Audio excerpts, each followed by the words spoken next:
Au nom du Père et du Fils et du Saint-Esprit. Amen. Shalom bien-aimés frères et sœurs dans le Seigneur.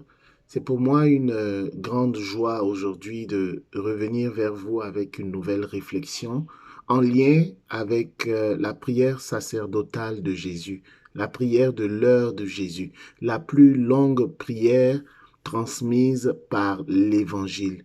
Autrement dit, le testament spirituel de Jésus-Christ de Nazareth. Que la paix du Seigneur soit avec vous, à vous grâce et paix de la part de Dieu notre Père et de notre Seigneur Jésus-Christ. Moi, je suis Edgar Assois. Par mon baptême, j'ai été envoyé proclamer, annoncer la bonne nouvelle du salut en Jésus-Christ. Que cette parole proclamée aujourd'hui te rejoigne dans ton aujourd'hui. Que cette parole du Christ s'actualise et te rejoigne dans les circonstances que tu traverses. Que cette parole produise de la joie en abondance dans ta vie. La prière sacerdotale au chapitre 17 nous parle de Jésus qui prie pour son peuple.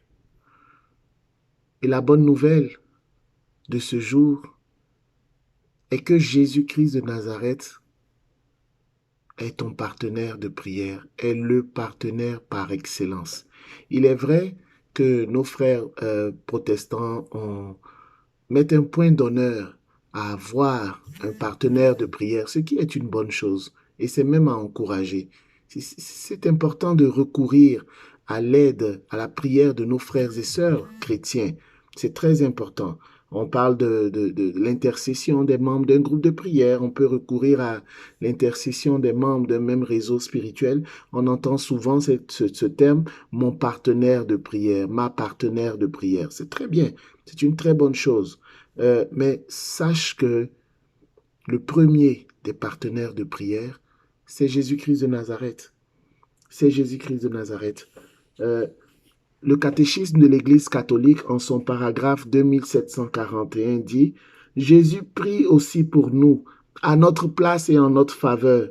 Toutes nos demandes ont été recueillies une fois pour toutes dans son cri sur la croix et exaucées par le Père dans sa résurrection. Et c'est pourquoi il ne cesse d'intercéder pour nous auprès du Père.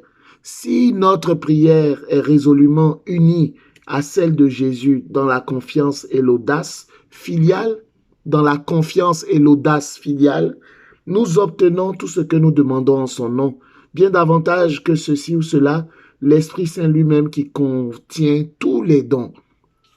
L'Esprit Saint lui-même qui contient tous les dons. Et Saint Augustin nous dit, ne t'afflige pas si tu ne reçois pas immédiatement de Dieu ce que tu lui demandes. C'est qu'il veut te faire plus de bien encore par ta persévérance à demeurer avec lui dans la prière. Il veut que notre désir s'éprouve dans la prière. Ainsi, il nous dispose à recevoir ce qu'il est prêt à nous donner. N'abandonne pas ta prière, n'abandonne pas l'intercession. Persévère. Sainte Monique, la mère de Saint Augustin, a prié de longues et nombreuses années afin de voir avant de voir Saint Augustin converti. N'abandonnons pas, chrétiens et chrétiennes. Continuons de prier chaque jour pour le salut des âmes. Il est important pour bien comprendre cette notion d'intercesseur ou cette notion de partenaire de prière. Il est important de faire un lien, de la mettre en relation, en corrélation. Il est important de faire la corrélation avec la notion de sentinelle. Dans l'Ancien Testament, les villes étaient entourées, certaines villes étaient entourées de murailles. Et sur les murailles, il y avait des tours aux 4 points cardinaux, je dirais, des tours dans lesquelles on installait ou prenait place des sentinelles. Et ces sentinelles pouvaient regarder dans toutes les directions. Leur tâche était de surveiller la ville contre les ennemis. Mais aussi leur tâche était de rebâtir la muraille. Lorsque cette muraille tombait en désuétude ou à la suite de batailles, de guerres, leur tâche était de rebâtir les murailles. Isaïe nous apprend que les sentinelles avaient 2 fonctions essentielles. Premièrement, les sentinelles rappelaient au souvenir de l'Éternel son peuple. Les sentinelles rappelaient à Dieu son peuple, rappelaient à Dieu sans arrêt que son peuple était là. Bien sûr, Dieu ne peut pas oublier. Qui sommes-nous, êtres humains, pour rappeler à Dieu? Dieu n'oublie pas, Dieu sait toutes choses, il est omniprésent, omniscient, omnipotent. Mais les sentinelles rappelaient à Dieu parce que sur les tours, sur les murailles, les sentinelles criaient les Écritures. Criaient les Écritures.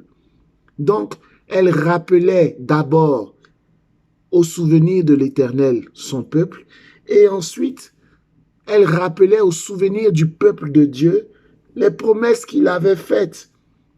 C'est-à-dire que les habitants de la ville qui entendaient les sentinelles entendaient les promesses de l'Éternel, avaient l'assurance de la parole de Dieu qui était sans arrêt proclamée, donc avaient l'assurance de la protection de Dieu, avaient l'assurance des bénédictions, de la faveur de Dieu en leur faveur. Donc, la sentinelle avait cette double fonction. Et j'aime à penser, bien-aimés frères et sœurs, je l'ai vu, par exemple, chez les moines de Jérusalem, ils lisent la parole de Dieu pendant le repas. Il y a toujours une personne qui proclame la parole de Dieu pendant le repas. Toi aussi, deviens cette sentinelle. Deviens cette sentinelle par ton baptême. Lorsque tu proclames la parole de Dieu, lorsque tu partages la parole de Dieu, les sentinelles dans l'Ancien Testament criaient la parole de Dieu sur les toits, sur les murs, pardon. Aujourd'hui, tu peux devenir cette sentinelle toi aussi, par ta prière, par ta méditation des Saintes Écritures. Lorsque tu partages, tu peux devenir cette sentinelle.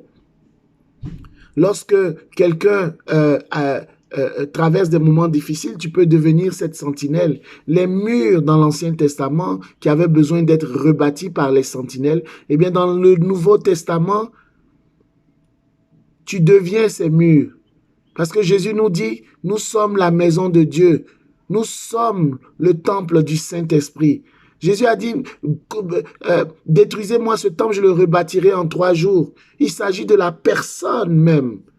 La personne humaine que Jésus, de qui Jésus a fait son temple. Dieu fait de l'homme son temple. Alors, tes murs, les murs de ta vie peuvent être lézardés. Toi et moi, nous sommes des pécheurs. Malheureusement, nous avons encore la concupiscence en nous, le penchant au péché.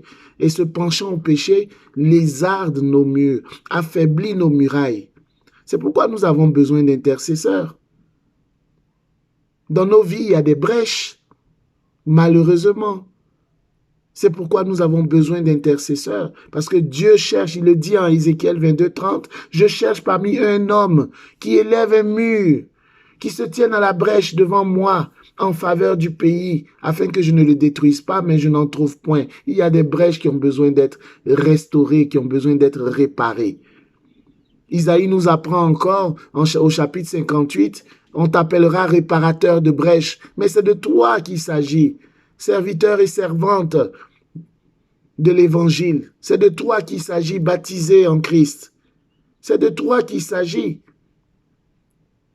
Fais de Jésus le partenaire par excellence, le partenaire de prière par excellence, par ta foi en Jésus, mais sois également, par l'action de l'Esprit Saint dans ta vie, deviens la sentinelle de ces temps contemporains. Deviens la sentinelle. L'Ancien Testament nous apprend encore, Isaïe nous dit, il me réveille matin, il me réveille chaque jour. Il me donne une parole pour que je puisse consoler ceux qui sont dans l'affliction. C'est cela la sentinelle. La sentinelle est là à la brèche, là où ça ne va pas, là où ça ne va plus, là où il y a des épreuves, là où on n'a plus de force, là où nous sommes, nos forces nous abandonnent. C'est là que la sentinelle se tient. Il ne dort ni ne sommeille celui qui veille sur Israël. La sentinelle par excellence de ta vie, le partenaire par excellence de ta vie, c'est Jésus-Christ de Nazareth, c'est Dieu, parce qu'il ne dort ni ne sommeille celui qui veille sur Israël. Et deviens toi aussi par la grâce du Saint-Esprit, dont nous célébrons la fête dans quelques jours.